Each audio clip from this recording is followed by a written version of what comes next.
10 years down the line, what's going to happen, where you're going to be, what's going to occur in your life. You just need to take that first step. And so that first step might be going on a vacation. It may be telling your boss tomorrow I'm going to work from home and see what happens. It could be so many little things to be able to help guide you on the right path. But it really is taking the first step of understanding what it is, at least a tiny little glimpse of what you want. What's that door that wants to be open, and you just keep on shutting and be like, no, I don't see you. I don't, like, it's not there. Like, peek into it and see what's there, see what's around that corner, and see what could be that life for you.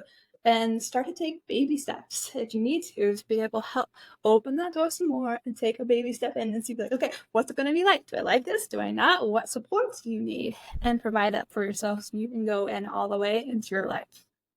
Yeah, that is awesome advice.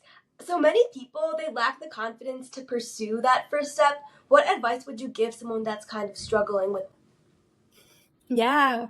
Some of my favorite ways to be able to take those steps is to make them enjoyable. Oftentimes we think like, oh, it's going to be so scary. It's going to be so awful. Like, I just have to do it. But in reality, you get to choose how you do things. And the more that you have fun and enjoy them, the better. So I was working with a client and she was having some issues doing some work that she just didn't want to do. You know, some ways, sometimes I dive in and be like, okay, like, do you really need to do this or do you not? Other times you got to do it until you figure out how to do it. And so she was in a position where she needed to do it to move forward. So we're like, okay, how can you actually make this fun? And she's like, well, I really like these lemonades from Panera Bread. And I'm like, okay, cool. You can just go work there. Like, no problem. Like, that's what, like, less than $5 that will help you to complete this task to move you forward and to have this off your brain so you can live your life some more. So figure out how you can almost like bribe yourself to be able to take that step. Is it going out to a restaurant? Is it taking a walk? Is it going to the beach?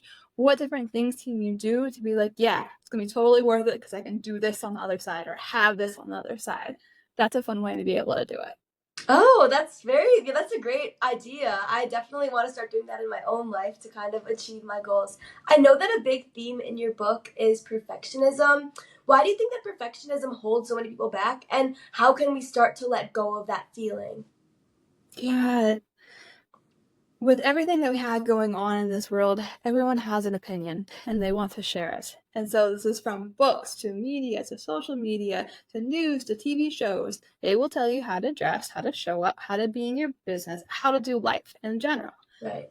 And so that has this idea of what the perfect life is. You know, it is living on the beach, having the bikini on, like looking good, feeling amazing, being tan, like whatever it is. You're like idea of perfection. It's like we have bought into this as a society because it is shown to us so many times.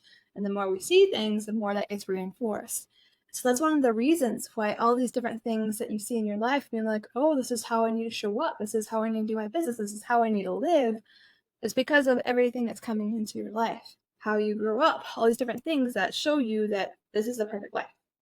But in reality, perfect life is individual. It is based on who you are and how you work. And so the more that you can lean into, okay, wait, no, that's not me. Like, this is not my idea. This is not what I want. I actually hate the sand. I don't like the beach. Like, that's not even my idea of perfection, like perfect. So, like, what is it for me? And when you're able to see, like, that's not me, what is me? What is it that I can do and be to be able to show up in life that really fulfills me and really gets me going in the morning and be like, yeah, this is my life. I'm so excited. What are those things that really drive you? Yeah, definitely. How do you determine those things? You know, especially when there's so many opinions and people pulling you in all those directions. How do you really listen to yourself and what you want? Yes, the biggest inhibitor that I see from this is the intake of information, intake of shows, of TV, of all these sorts of different things, like podcasts, so many different things that you can just intake. And so it's allowing space and quiet and rest to come into your life so that you can see and notice that once you turn down the volume of everything else that's going on, what is it? What are those little whispers in you that come up and be like, I want to go to the beach. Oh, I want to go camping. Oh, I want to message this person. What are those small inclinations that you have turned off for so long? And the more that you can quiet the noise around you and listen inwards, that volume's gonna get louder and louder because you're listening to it. You're like, oh yeah, you want to hear me? Like, here's some ideas, here's some insight. Like, let's go, let's live this life that we have here.